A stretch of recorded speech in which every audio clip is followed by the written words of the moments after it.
Hey, my friends. Happy almost New Year. I'm really happy to be able to share this with you. This is a comparison of a really special deck that I like quite a lot. And this is the Fifth Spirit Tarot, obviously. You've probably noticed that by the title of this video. But this is the OG Indie edition, and this is the new mass market edition. Now, it's no secret that I'm not a fan of Hay House, and I really don't want to promote a lot of what they do, except when they do the thing that we've been asking them to do, which is to make more stuff like this available to the mass market. So, if you like the indie deck, if you're curious about the mass market one, my recommendation is that, from a consumer activism standpoint, buy this deck, sell it out, help Hay House and other big name publishers recognize that there is a market for queer, trans, diverse, inclusive, representational pieces of tarot and other things authentically and kindly made by people who are really interested in doing it legitimately, authentically, accurately, and not just as a marketing ploy. So my advice to everybody is sell out this deck so that they have to do a reprint and that they want to make more like it. Because the perception, from what I can gather by a lot of mass market publishers, is that there's no market for this stuff. There's no market for intermediate books, there's no market for diverse decks, there's no market for any of that queerness, you know what I mean? So demonstrate that there is. I pre-ordered 2 copies of this deck. I don't know what I'm going to do with the second one yet. I find that when I buy 2 copies of a deck, at some point, somewhere down the line, someone will say, I need this deck, and I will say, you're the person I reserved it for. But that has happened quite a bit in my life. Let's take a look. I really loved this when I did a review of it, back when the indie version was out, then put it away for a while. I used it again this year as part of an exploration of more modern decks and found it to be among the most popular that I read with clients. People who really felt seen by this deck in a way that I think is unlike any other deck I've worked with. And it's an uncommon thing, I would say, in my experience, for clients to say, oh my god, that's me. But that happened so much with this deck in a way that I've never seen. I did have some things that I didn't love about the deck, namely it was hard to tell some of the suit cards apart. But otherwise, that was kind of my only gripe. It's also not my favorite devil card. But this was announced as a mass market deck. I was a little disappointed when I found out it was going to be Hay House because I don't like a lot of their production quality. And I don't really like them as a company. TBH, don't want to give them my money. But this is a case where I want to. The mass market edition of the Light Seers has really not very good cardstock as far as I'm concerned. This is better. But just to give you a size comparison of how much thicker this deck is. Now, the book in this version is thicker too, but this is, I'll show you both. It's a much thicker cardstock. I like the cardstock. It's a little tough for me to get my small hands around, but it does remind me of other decks. I'm thinking maybe the Lubanko deck, maybe the second edition of the Wild Unknown. It's a little thicker than I think it needs to be, because the indie deck was linen. I think some folks are going to find that unfortunate, which is fair, because, thick, heavy cardstock is hard for, small hands like mine, and as I get older, certainly arthritis and, folks who have arthritic hands, etc. The book is much thicker. I can't detect a whole lot new, but this was a very little white booky situation, so it looks like it's just a bit more expanded. Did I infer? Oh, yes, I did. So, what beyond the cardstock is different? Whoops. It has a different back. You'll actually be able to see the color difference between the two. So you can see on the left is the original linen, and this is the new mass market cardstock. So this is a much thinner deck. This is meatier. It's a meaty deck, as it were. I have shuffled it. It shuffles well. But again, that may be unfortunate for some folks. As, we are all different. One of the things that's happened over the years, a lot of us when I started reading didn't really notice cardstock that much. And then over time, I am among the bitches who were like, better cardstock. And I think in some cases some publishers overcorrected. It's a fine line. I mean, to be honest, like typical, mass market cardstock is usually fine for me. I don't need fancy stuff, and certainly less now than I used to as I get older. Some other differences are that the creator, Charlie Claire Burgess, did some work on the color tones. You'll see the lines are thicker, sharper, deeper, and the color palette's richer. Some of the cards were changed, and we'll see that. I don't think that if you weren't looking for differences, you would necessarily find them. But they're there, Can you see the difference in the backs? Yeah. I think this is just a really special deck, so it's one reason why I'm really happy to showcase it. You can see there's just I don't know if you can see, hopefully you can see. There's just a little bit deeper color. And a little less of a sort of sepia situation for some of the cards. This has always been an emperor that I really like. I love when we get an emperor who isn't just sort of one thing, and I love the idea of sort of an emperor, a male-presenting emperor with breasts. That kind of queerness, I think, is really key. Some differences in the sort of body posture, hair for the Hierophant. Not anything major. Again, you probably can see the just slightly more enriched color tones. This is a card that people seem to really respond to, interestingly. And this was one of those cards where people are like, that's me, I do that. And I love that. I love that when people feel seen by tarot. Which is one reason why we want more text like this.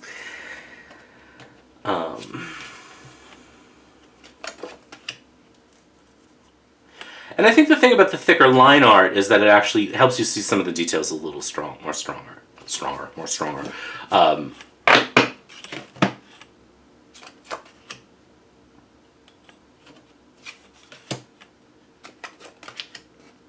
And this is just a deck that I sort of really uniquely find usable, timeless, but modern.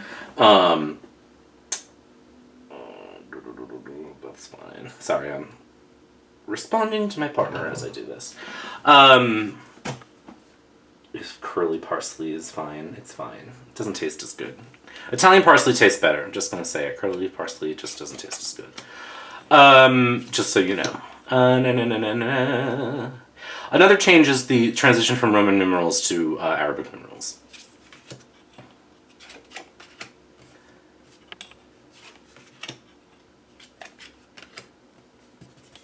I always really like this Temperance card. This is the one card in the deck I actually really don't like. And it's, again, the Devil is one of my favorite cards. I like it to be more than just addiction or entrapment or that kind of thing. To me, it's a very sexy card. It's a card of sort of pre-Christian fun and, bacchanalia and just our sort of more animal nature. So I like something that's a little more neutral than that, but it's fine. Little difference here in the tower, the coloration of the tower. And the title is a little bit more centered. The star is definitely one where you'll see sort of just more sky, more richness in the color, more depth in the color, which is pretty. I will say, as we go through this, that this new version will probably become the one that is my go-to version of this deck, and I'll show you one reason why in a minute.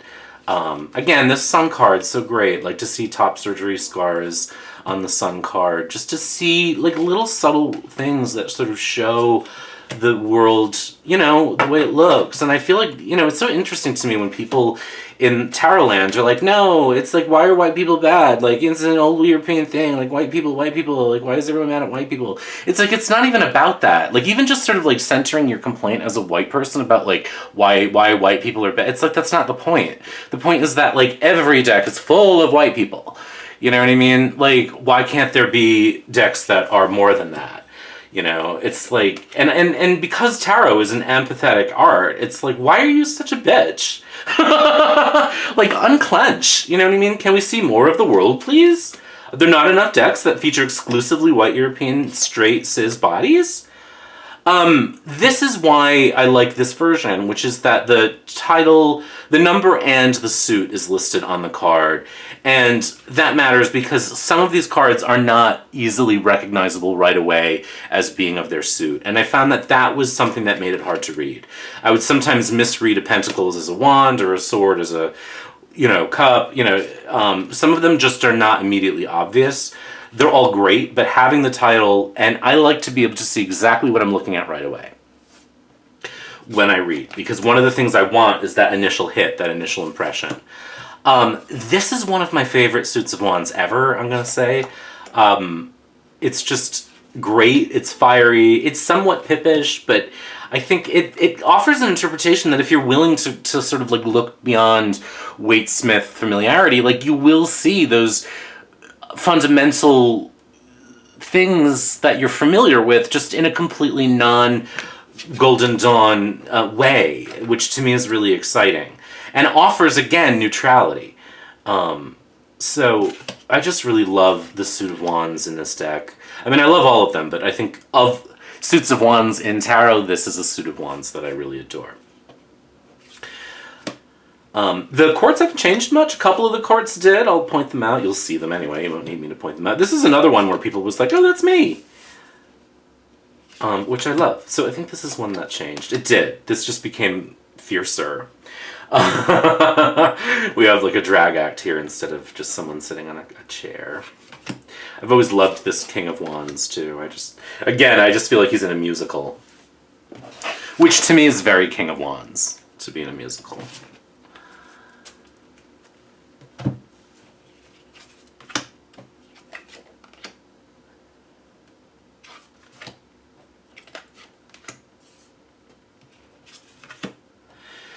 Not a lot of changes in the minors other than adding the title, which I really do appreciate. Again, just a little bolder, enrichment of the colors, which again looks really nice. They're about the same size, right? Slightly, just like a fraction of a hair of a centimeter larger on the mass market, but just negligible.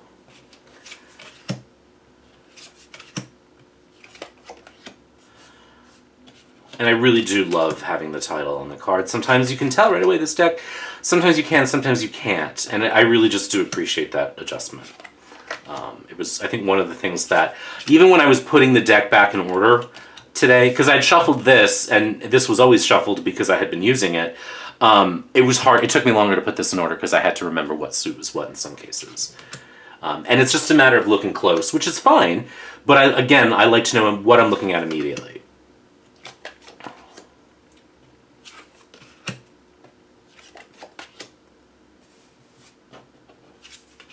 And then this is the other card that was changed. For sure, I miss Mr. Rogers as the King of Cups. I imagine this was changed probably for fear of copyright infringement, but it's great as it is. I really love this sort of more queer version of him, but Mr. Rogers, I think for a lot of us PBS kids were, obviously fond memories. Of someone who, taught us at a young age about inclusivity and kindness and very subtly anti-racist messages.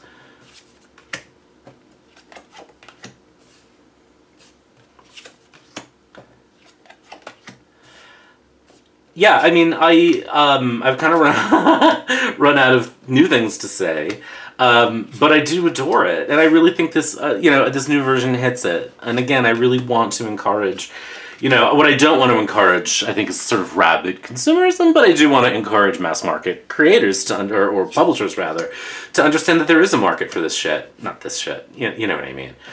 This version, this world, this representational landscape. It doesn't just have to be, tarot for Becky. Or Chad.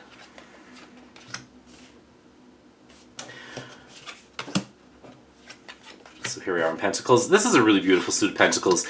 I'm glad, again, like this was a card that I always had to look really closely. You will not be able to see it. On the handle are the two little pentacles. And so this was the suit that I found primarily I needed to kind of get clarification on. Let's see, I just want to make sure I'm not... both. I like the pippishness of this deck, but again, it's not really pip. If you know the Waitsmith system, you're going to see it in these cards if you look close enough. So.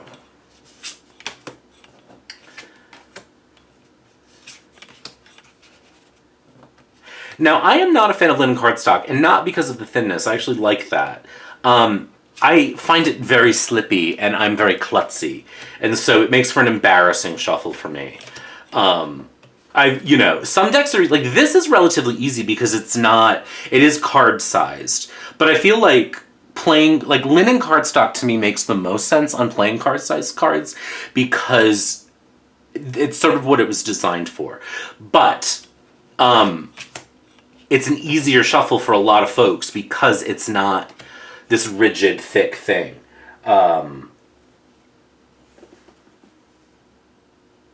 Sorry. Gotta plan the Christmas, plans. I really hate the holidays, no lie. Ba-da-da-da-da.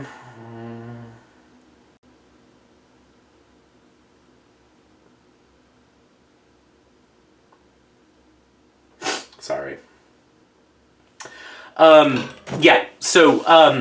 klutzy. That's why I don't like the linen. But there are decks I wish were. Like the maybe Lenormand from US Games I wish were linen because it has pretty traditional US Games cardstock, but because it's a smaller deck, it's rough. It's hard to shuffle. So let me zoom out and just shuffle this for you so you can get a sense of it. Let me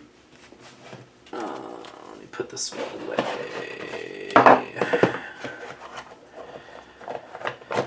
Yoink.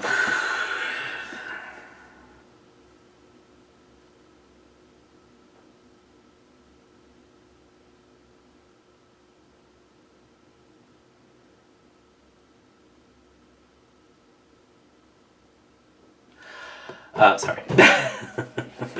All right, this goes there, this goes there. So always really loved the initial edition, really, really dig the changes to the new one.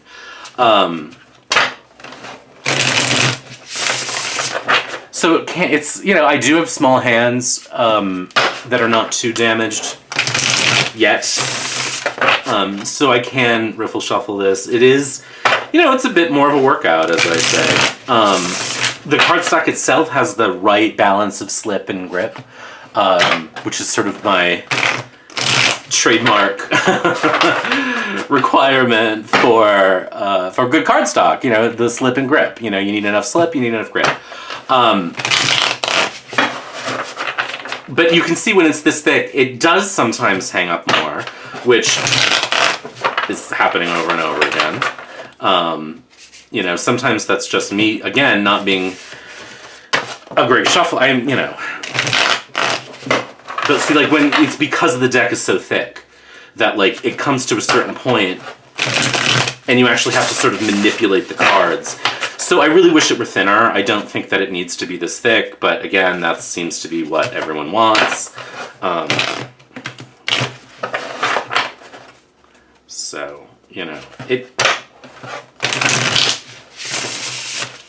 It overhands really nicely because, again, of the slip and grip.